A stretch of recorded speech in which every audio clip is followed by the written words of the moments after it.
Trigger warning for minor gore. Ella walked down the street, black coat drenched in water. Her red-tinted glasses sat on her nose perfectly. The sky was painted a dark gray, along with hints of navy here and there. A stick found its way under Ella's foot as she walked, tripping her, throwing off her sophisticated look. Damn trees, Ella mumbled to herself, thick accent adding a sort of class to the phrase.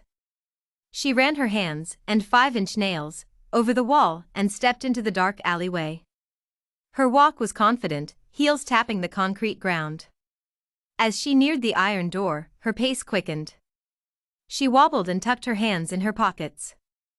She walked into the dimly lit bar, gripping her pepper spray so hard her knuckles were white. As she came to the table, a man came into her sight. Charles Parker. "Hello, miss," Charles said, stretching the S in Mississippi. Ella didn't hesitate to ask, "Are you drunk?" "I'm moderately functional," the man said, swinging back and forth in his chair. Ella sighed. "I'll take that as a no." She gripped the chair and leaned down to his level. She was about 6 feet 1 inch, and he was 5 feet 8 inches and sitting. So it wasn't very hard. "Listen to me," Ella said, deepening her voice and gripping the chair tighter. "There are 5 men outside coming for you. When you get outside, go to the red marker." This might have been the easiest murder Ella had pulled off yet. As the man wobbled to the door, a voice came from behind Ella. "Why, hello, Miss Walker." She recognized the voice. Sir Samuel Lye. An immature groan escaped her lips. 10 years of knowing each other made them act like siblings who just couldn't stand each other, but every once in a while they would sit to watch a movie. They were that close yet that far apart. "Sammy," Ella said, crossing her arms. "What are you doing here?" He smiled politely and responded, "You're trying to kill my target." His voice was condescending and his posture made him look taller than he really was. It was totally and utterly terrifying. Sam smiled again and Ella sighed.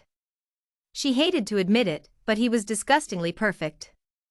His gross white hair lined his face like a homemade porcelain doll. He smelled of lavender and fresh cookies. His ripped chest repulsed her. He was, again, disgustingly perfect. Even his successful kill list was a perfect number. For 96, the only thing that didn't make sense was his height. He was about 5 feet 6 inches to 5 feet 7 inches. Angrily, Ella argued, "I did not take your dash." Their conversation was cut off by a bang. Now they both knew where the target was. He was far from here, so why was the gunshot so close? Their eyes turned down.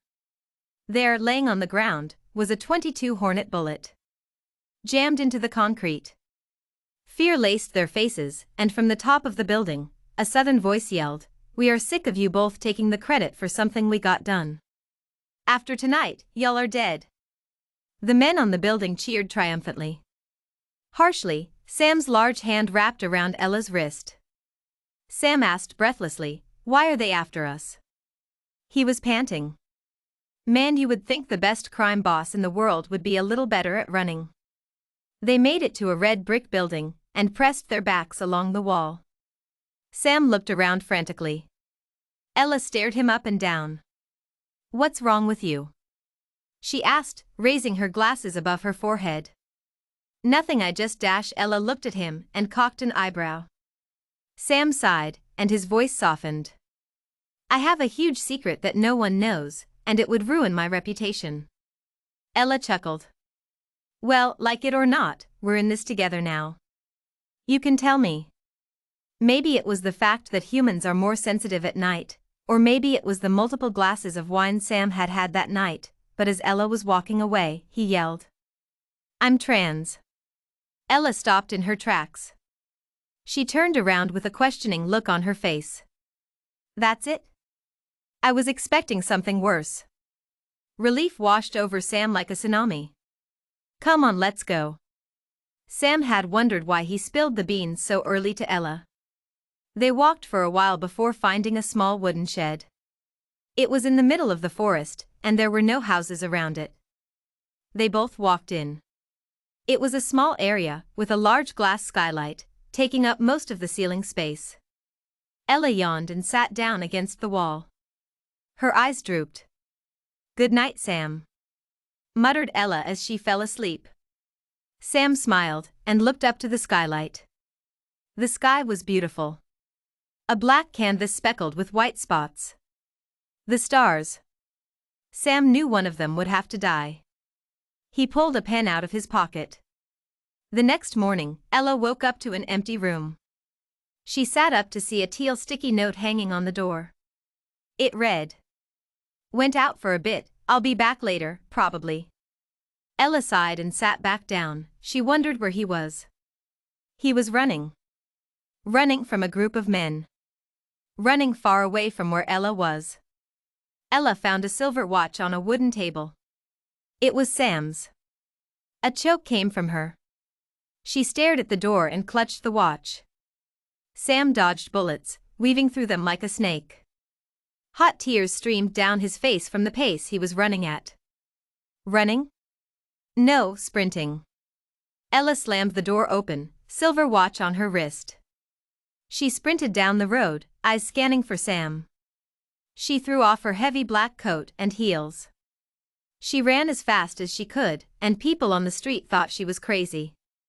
They hadn't been through much together, but for as long as they had known each other, it had created an unintentional bond between the two that had lasted the 10 years they had known each other.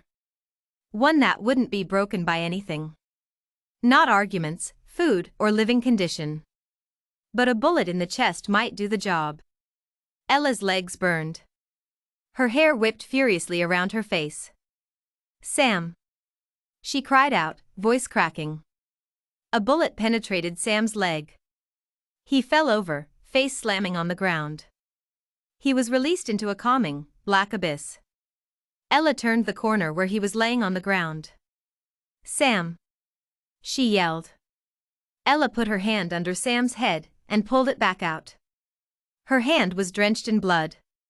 Ella gasped, picking up his frail body. His limbs were limp and pale. Ella stepped into the shed. She set Sam down on the floor and rummaged through the cupboards for medical supplies. Finally, she picked up a roll of bandages and gauze. Ella stood up and walked over to where Sam was on the floor.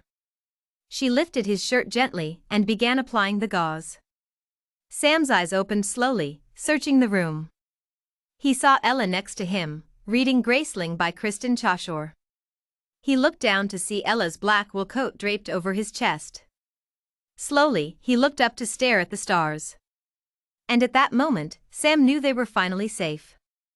Safe under their castle of stars.